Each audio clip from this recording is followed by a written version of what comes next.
तो आज हम बाबा के महावाक्य सुनेंगे। आज की मुरली है 27/12/2025। आज की मुरली से महावाक्य है, मीठे बच्चे तुम्हारे दुख के दिन अब पूरे हुए। तुम अब ऐसी दुनिया में जा रहे हो जहाँ कोई भी अप्राप्त वस्तु नहीं। अब दुख के दिन पूरे हुए, ऐसी दुनिया में जा रहे हैं जहाँ कोई अप्राप्त वस्तु नहीं। आज के मुरली से प्रश्न है, किन दो शब्दों का राज तुम्हारी बुद्धि में होने के कारण पुरानी दुनिया से बेहद का वैराग रहता है? किन दो शब्दों का राज तुम्हारी बुद्धि में होने के कारण पुरानी दुनिया से बेहद का वैराग रहता है?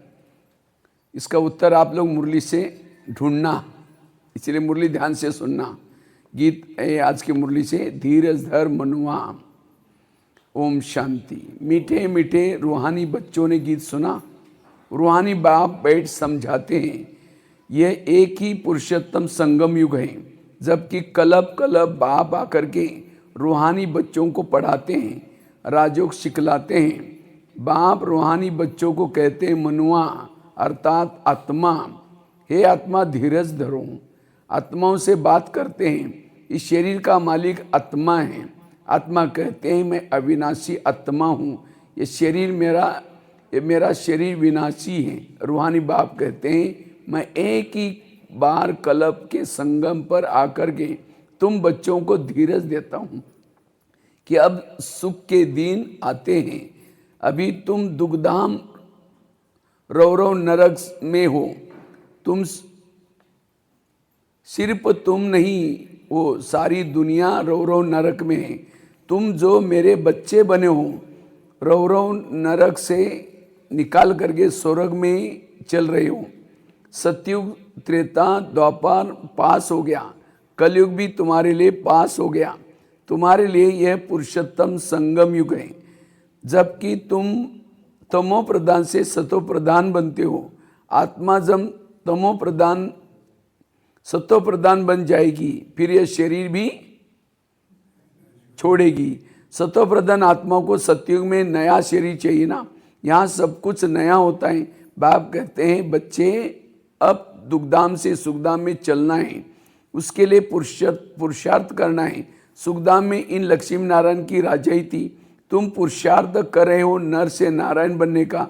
यह सत्य नारायण बनने की नॉलेज है। भक्ति मार्ग में हर पूर्णमासी पर कथा सुनाते आए हो, परंतु वह है भक्ति मार्ग, उसे सत्य मार्ग नहीं कहेंगे।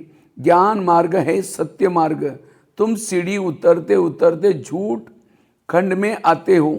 अभी तुम जानते हो सत्य बाप से हम यह नॉलेज पा करके 21 जन्म देवी देवता बनेंगे।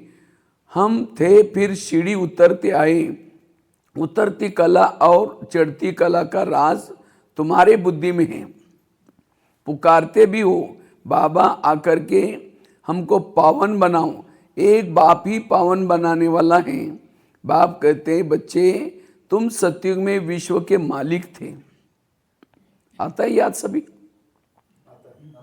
परंतु बहुत धनवान बहुत सुखी थे। और सांगली वाले तो बहुत धनवान थे। अभी भी सोने का धूर निकलता है हर एक के घर में। हाँ, कड़े गाँव की बहुत लोग, पूरा भारत में धुआं निकल रहा है अभी भी। तो लास्ट के जन्म में भी धुआं निकल रहा होगा, तो सतयुग में क्या है फिर? अभी बाकी थोड़ा समय है। पुरानी दुनिया का विनाश सामने खड़ा है। नई दुनिया में एक राज्य एक भाषा थी, उनको कहा जाता है अद्वैत राज्य। अभी कितना द्वैत, अनेक भाषाएं हैं। जैसे मनुष्य का झाड़ बढ़ता जाता है, भाषाओं का भी झाड़ वृद्धि को पाता जाता है। फिर होगी एक भाषा। गायन है ना, वर्ड की हिस्ट्री ज्योग्राफी रिपीट मनुष्य को बुद्धि में नहीं बैठता। बाप ही दुख की पुरानी दुनिया को बदल सुख की दुनिया में स्थापना करते हैं। लिखा हुआ है प्रजापिता ब्रह्मा द्वारा डिटिज्म की स्थापना। ये है राजों की पढ़ाई। ये ज्ञान जो गीता में लिखा है, बाप ने जो सम्मुख सुनाया, फिर मनुष्य ने भक्ति मार्ग में बैठ करके लिखा है। सुनाता कब है? संगम पर। और उसका गायन पूरा, ये जो संगम युग का आपका शरीर है, इसका हर जन्म में मूर्तियां बनते। तो सत्युग का शरीर है, अच्छा ही अच्छा है। सत्युग का शरीर का कोई ना गायन है ना पूजन है, और संगम युग के शरीर का, संगम युग की हर चीज का गायन। इसीलिए बाबा कहते वर्तमान समय तुम्हारा हीरे के तरह है। अभी भगवान तुमको पढ़ाते हैं ऊपर चढ़ने के लिए। भक्ति को कहा ही जाता है उतरती कला का मार्ग, ज्ञान है चढ़ती कला का मार्ग। ये समझने से तुम, समझाने में तुम डरो नहीं। बाबा कहते सबको समझाओ। भले भी ऐसे भी हैं जो इन बातों को न समझने के कारण विरोध करेंगे, शास्त्रवाद करेंगे, परंतु तुमको कोई भी शास्त्रवाद नहीं करना है। बोलो शास्त्र, वेद, उपनिषद व गंगा स्नान करना, तीर्थ आदि करना, ये सब भक्ति कांड है। भारत में रावण भी हैं बरोबर, जिसकी एफिजी पुतला बना करके जलाते हैं। वैसे ही तुम दुश्मन को एफिजी जलाते हैं अल्पकाल के लिए। यह इस रावण की एफिजी हर वर्ष जलाते हैं। बाप कहते हैं तुम गोल्डन एजेड बुद्धि, आयरन एजेड बुद्धि हो गए हो। तुम कितने सुखी थे। बाप आते ही हैं सुखधाम की स्थापना करने। फिर बाप में जब भक्ति मार्ग शुरू होता है तो दुखी बनते हो। फिर बाद में जब भक्ति मार्ग शुरू हो जाता है तो क्या होते हैं? दुखी बनते हैं। फिर सुखदाता को याद करते हो, वह भी नाम मात्र, क्योंकि उनको जानते ही नहीं। गीता में नाम बदल दिए हैं। पहले तुम ये समझाओ कि ऊंच ते ऊंच भगवान एक है। कौन है? बाबा। याद भी उनको करना चाहिए। एक को ही याद करना है, उनको ही अव्यभिचारी याद कहेंगे। अव्यभिचारी ज्ञान कहा जाता है। तुम अभी ब्राह्मण बने हो तो भक्ति नहीं करते हो। तुमको ज्ञान है, बाप पढ़ाते हैं, जिससे हम ये देवी देवता बनते हैं। दैवी गुण भी धारण करने हैं। इसलिए बाबा कहते हैं अपना चार्ट रखो तो मालूम पड़ेगा हमारे में कोई आसुरी गुण तो नहीं है। देह अभिमान में पहला देह अभिमान है, पहला अवगुण दुश्मन है ना। और उसके बाद आता है काम। काम पर ही जीत पाने में ही तुम जगत जीत बनेंगे। तुम्हारा उद्देश्य है ही इन लक्ष्मी नारायण का राज्य में। तुम्हारा उद्देश्य कौन सा है? लक्ष्मी नारायण के समान बनना। अनेक धर्म थे। सतयुग में देवी देवता का ही राज्य था। मनुष्य होते ही कलयुग में भल वह भी मनुष्य है, परंतु दैवी गुण वाले मनुष्य। सतयुग के मनुष्य कैसे हैं? दैवी गुण वाले मनुष्य। इस समय सब मनुष्य हैं आसुरी गुण वाले। सतयुग में काम महाशत्रु होता नहीं। सतयुग में काम विकार नहीं होता। बाप कहते हैं इस काम महाशत्रु पर जीत पाने से जगत जीत बनेंगे। वहाँ रावण होता ही नहीं। ये भी मनुष्य समझ नहीं सकते। गोल्डन एज से उतरते उतरते तमो प्रधान बुद्धि बने हैं। अब फिर सतो प्रधान बनना है। उसके लिए एक ही दवाई मिलती है। बाप कहते हैं अपने को आत्मा समझ करके। हाँ, बाप को याद करो। जन्म जन्मांतर से पाप भस्म हो जाएंगे। तुम बैठे हो पापों को भस्म करने के लिए। फिर आगे पाप नहीं करना चाहिए, नहीं तो 100 गुना बन जाएगा। विकार में गए तो 100 गुना दंड पड़ जाएगा। ज्ञान में चलने के बाद विकार में नहीं जाना। फिर वह मुश्किल चढ़ सकते हैं। पहला नंबर दुश्मन है ये काम। 5 मंजिल से गिरेंगे तो हड्डगुड टूट जाएगी, शायद मर भी जाएं। ऊपर से गिरने से एकदम चकनाचूर हो जाते हैं। बाप से प्रतिज्ञा तोड़ काला मुंह किया तो गोया असुरी दुनिया में चला गया।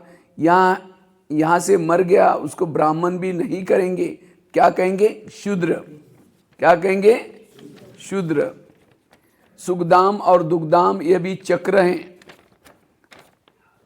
अभी तुमको दुखधाम को तुम भूल गए हो। शांतिधाम से सुखधाम में तो आएंगे ही। जो नंबरवर पास होंगे वही आते रहेंगे।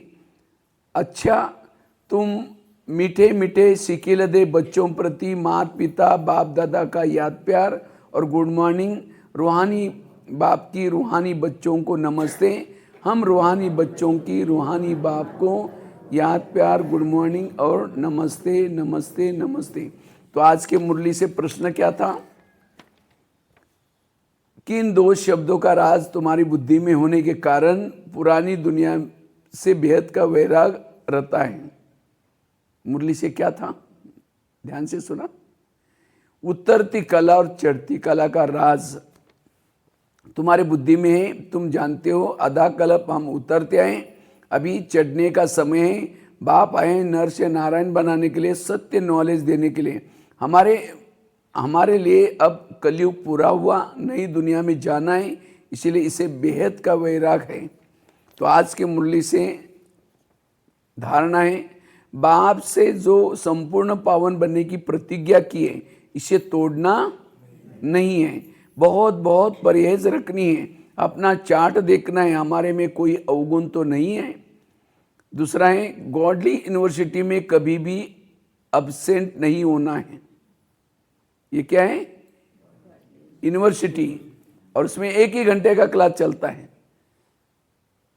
इसमें अब्सेंट कभी नहीं होना। सुखधाम का मालिक बनने की ऊंची पढ़ाई एक दिन भी मिस नहीं करनी है। मुरली रोज जरूर सुननी है। आज के मुरली से वरदान है, हर सेकंड हर संकल्प के महत्व को जान। पुण्य की पूंजी जमा करने वाले पद्मापदमपति भव। हर सेकंड हर संकल्प के महत्व को जान। हमारा एक एक संकल्प पद्मपति बनाता है। आप पुण्य आत्माओं के संकल्प में इतनी विशेष शक्ति है जिस शक्ति द्वारा असंभव को भी संभव कर सकते हैं। जैसे आजकल यंत्रों द्वारा रेगिस्तान को हरा भरा कर देते हैं। देखो, मैं अभी आटपाड़ी की तरफ गया, कहाँ लगता ही नहीं कि मैं आटपाड़ी में आया। लगता है कि कौन सा, पहले तो ये पूरा दुष्काली भाग था, लेकिन आप देखो यंत्र अभी ऐसे ऐसे मशीन निकले जो टेम्पू का वो पानी लेके गए, एकदम दुनिया बदल गई। जैसे आजकल यंत्रों द्वारा रेगिस्तान को हरा भरा कर देते हैं, पहाड़ियों पर भी फूल उगा देते हैं। पहाड़ी को भी क्या क्या कितना गन्ने लगाए, क्या क्या इतना ज्वारी का इतना बढ़िया। ऐसे आप अपने श्रेष्ठ संकल्प द्वारा ना उम्मीदवार को भी उम्मीदवार बना सकते हो। हाँ, किसी का पति चलता ही नहीं कि ये कभी सुधरने वाला ही नहीं, ऐसा नहीं। संकल्प से उसको ये बन सकता है, बहुत अच्छा बन सकता है, मैं भी बहुत अच्छी बन सकते। संकल्प में बल है। वैल्यू को जान, संकल्प और सेकंड को यूज कर पुण्य की पूंजी जमा करो। आपके संकल्प की शक्ति इतनी श्रेष्ठ है जो एक संकल्प भी पद्मपति बना देता है। स्लोगन है, हर कर्म अधिकारी बन के निश्चय और नशे से करो तो मेहनत समाप्त हो जाएगी। आज के मुरली से अव्यक्त इशारा है, अब संपन्न व कर्मातीत बनने की धून लगाओ। कर्मातीत स्थिति को पाने के लिए विशेष स्वयं में समेटने और समाने की शक्ति धारण करना आवश्यक है। कर्म बंधन आत्मा जहाँ है वहाँ ही कार्य कर सकती है, और कर्मातीत आत्माएं एक ही समय पर चारों ओर अपना सेवा का पाटा बजा सकती हैं। क्योंकि कर्मातीत है, उसकी स्पीड बहुत तीव्र होती है, सेकंड में जहाँ चाहे वहाँ पहुँच सकते हैं। तो इस अनुभूति को बढ़ाओ, कर्मातीत बनने की धून लगाओ। तो ये थी आज की बाबा की विशेष अटेंशन दिलाया। कभी कोई भी हमारे में अवगुण ना हो, कभी मुरली मिस नहीं करनी है। संकल्प को इसमें से टोटल मुरली से कोई एक टॉपिक लेकर के उसको सारा दिन चलना है। ज्ञानेश्वरी में एक पवित्र अनुभव आवी, एक मुरली का एक पॉइंट लेकर के करना है। ओम शांति। भाई जी, इसको बंद करना कौन था?